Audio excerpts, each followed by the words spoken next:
Today on Legally Yes, Taylor Swift's dad is accused of assaulting a photographer. And Wendy Williams' guardian files a lawsuit against Lifetime before her documentary premiere. Tom Sandoval demands money from Ariana. And Donald Trump to deport Prince Harry. We've got that plus so much more in today's Legally Yes.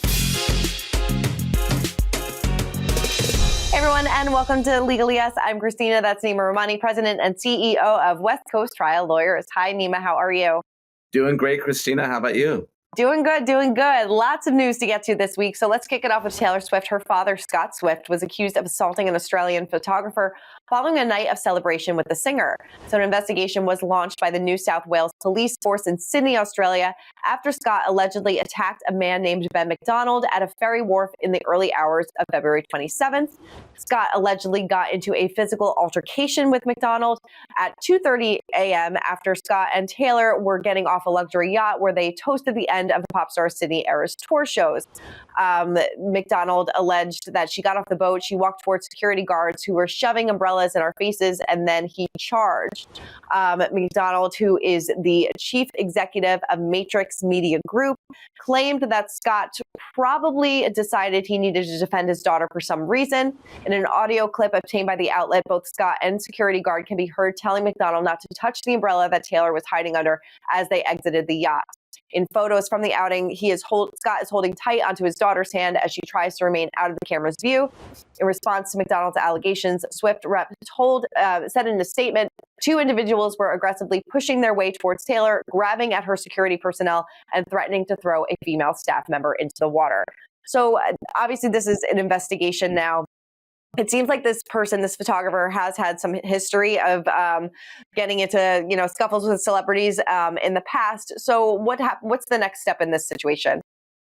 Yeah, so the next step is obviously to see what sort of evidence there is. We know there's a lot of people present, witnesses. Some of them may be independent witnesses. Some of them may be on Taylor's payroll, maybe not so independent or associated with McDonald's. So that's step one. But obviously, if there's any recording, that's the best evidence of all. People lie, but recordings don't lie. So we know there's an audio recording. Hopefully there's a video recording of this and we can figure out what happened. So really it'll be one of two things. Either Swift and her team and Scott will argue that there was no assault, right? There was no pushing. McDonald wasn't battered or anything like that. Or they'll say there was some sort of contact, but it was justified because they were defending Taylor Swift. So it's really going to go in one of two directions. And obviously everyone has a right to defend themselves. And really, it's a reasonableness standard. You can use as much force as reasonable to protect yourself. And you can also protect others. And of course, a father can protect his daughter as well. So if something did happen, then the argument will be, well, it happened, but we were just trying to protect Taylor Swift. Yeah, definitely. Okay, moving on over to Wendy Williams. Now, her guardian filed a lawsuit against A&E television networks in advance of a Where is Wendy Williams documentary. So an individual named Sabrina Morrissey claimed in court documents that she is acting in her capacity as temporary guardian of Wendy by filing her motion. So according to TMZ, Morrissey filed the lawsuit under seal and requested a temporary restraining order. A hearing is scheduled for sometime this week. Neither A&E television networks, the parent company of Lifetime, nor Williams have publicly addressed the lawsuit. Now, Usweekly has reached out for comment, but a rep for A&E told Usweekly last week that Lifetime appeared in court today, and the documentary, as we know, aired as scheduled this past weekend. Williams' personal struggles initially made headlines last year, 2 years ago, when it was revealed that she was taking a hiatus from her show. That same month, her bank, Wells Fargo, called her an incapacitated person and requested a hearing to determine whether she might need guardianship to manage her finances. At the time, her attorney filed an emergency petition and claimed Wells Fargo denied her access to her assets. As we know that she entered an inpatient treatment program for overall health issues, and she is currently receiving treatment for frontotemporal dementia and aphasia, which she diagnosed in late 2023. So this seems to be, do you think that they were trying just to block this documentary from airing? I think so, Christina. And normally judges are hesitant to engage in a prior restraint on speech, basically telling someone you can't talk. Now, obviously, A&E isn't talking, but it's still a free speech issue here. And what the judge is probably thinking is, okay, well, there's something wrong with the documentary, something defamatory, for instance. Well, then Williams or her guardian They can sue and they can get money for defamation just like anyone else. But I'm not going to stop the speech from happening. It's pretty rare that courts will do that. Right. And in her inner circle, including Wendy, participated and knew that this documentary was coming. So why wait until the final hours to make a legal move? Yeah, obviously, it appears at least that Williams's health has deteriorated. And you're right.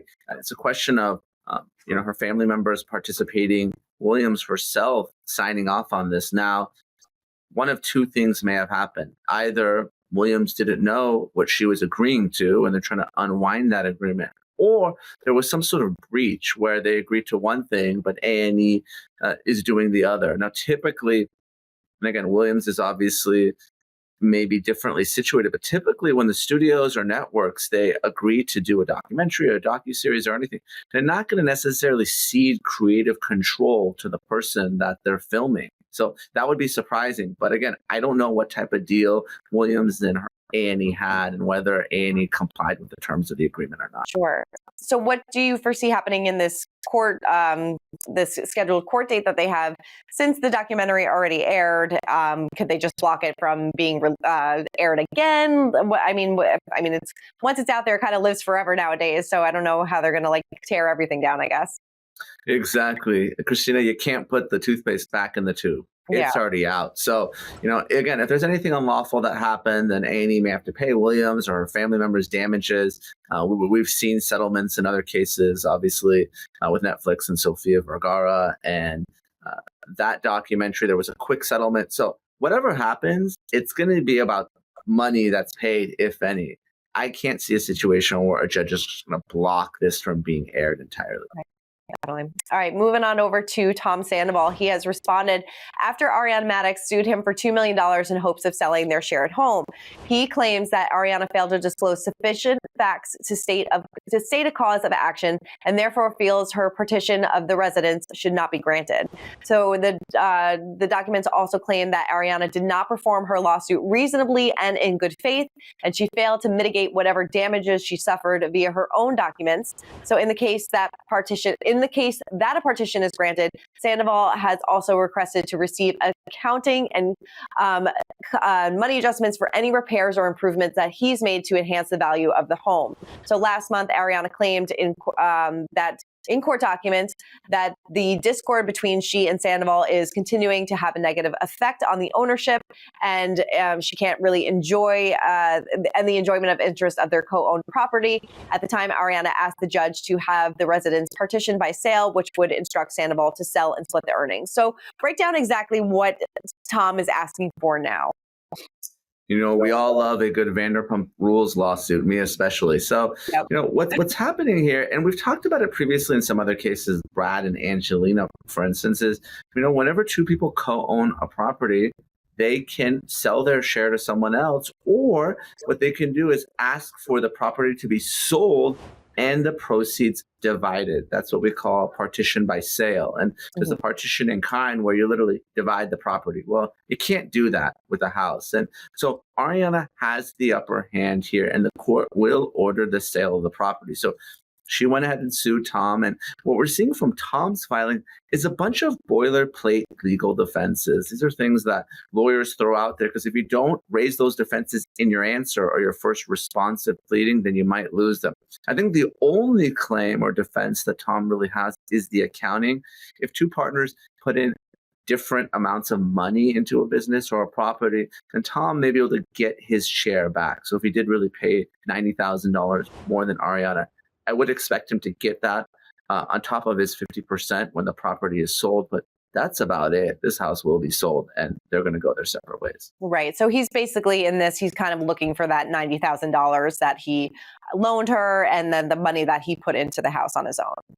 I think so. I think they want to make sure that, the accounting is correct, but the sale is going to happen. And of course, any loans or any additional investments that were made in the house, Tom will get that, but the parties should wrap this up pretty quickly, or at least as soon as the house can be sold. Right, definitely. And in his response to Ariana, he also said that he has a lien on the house that's directly tied to this alleged loan to her. So obviously that would have to be paid off as well. That's probably clumped into everything else. Yeah, whenever a property is sold, any lien holders need to be paid off before the owners are paid. So it doesn't matter whether it's a contractor or the typical lien we see, of course, is a mortgage. The bank needs to be paid first. Then any equity that remains goes to the owners. He's really digging his heels into this one. Yeah. All right. And finally, we are wrapping up with Donald Trump. He has reopened his attacks on Prince Harry and Meghan Markle, saying Harry will be on his own if he wins a second term. So speaking at the Conservative Political Action Conference, Trump said of Prince Harry, "I wouldn't protect him. He betrayed the Queen. That's unforgivable. He would be on his own if it was down to me." Now, as we know, Harry and Meghan have been residing in the U.S. in California since stepping down from the royal family. While Meghan has faced no immigration issues due to her U.S. citizenship, Harry had to apply for a visa to allow him to stay in the country. If Donald Trump becomes president again, can he deport Prince Harry back to the UK? Well, Donald Trump can't deport Prince Harry because Prince Harry wasn't nice to his mother, but he may actually have a point here. And we don't know exactly what type of visa the prince has right now, but it doesn't appear to be a diplomatic visa. And for the other types of visas, whether it's a tourist visa, a work visa, or there's different types of visas for extraordinary individuals, typically, Christina, drug use is a bar to admissibility. And this is something that we've talked about. The prince admitted to it in his book. Now, there's some ways you can get around that bar to admissibility. If you have a doctor that says, well, the drug use or abuse is in remission, you can't overcome that. But the prince may have some immigration issues if he doesn't get this squared away. Not necessarily because of how he treated the Queen, but because of the drug use that he did admit to. Right. And he also said, Harry said in a recent interview that he would be open to becoming a U.S. citizen in the next few years. Could Trump block that as well if he wanted to? Well, potentially, yes, if he's overstayed his visa or if he's lied on an immigration application. Those are bases to deny an adjustment in the status from a visa to a green card or a lawful permanent resident. And of course, we know that Meghan is a U.S. citizen and there is a path to citizenship as a married couple. So that's something that they may explore as well. Right. Well, hopefully we have bigger fish to fry than moving Harry back over to the UK. Yes. All right. Well, Neama, thank you so much as always. Thanks, Christina. I'll see you next week. I'll see you next week. For more news content and exclusive interviews, make sure to hit the sub, like, and bell button down below and visit usmagazine.com.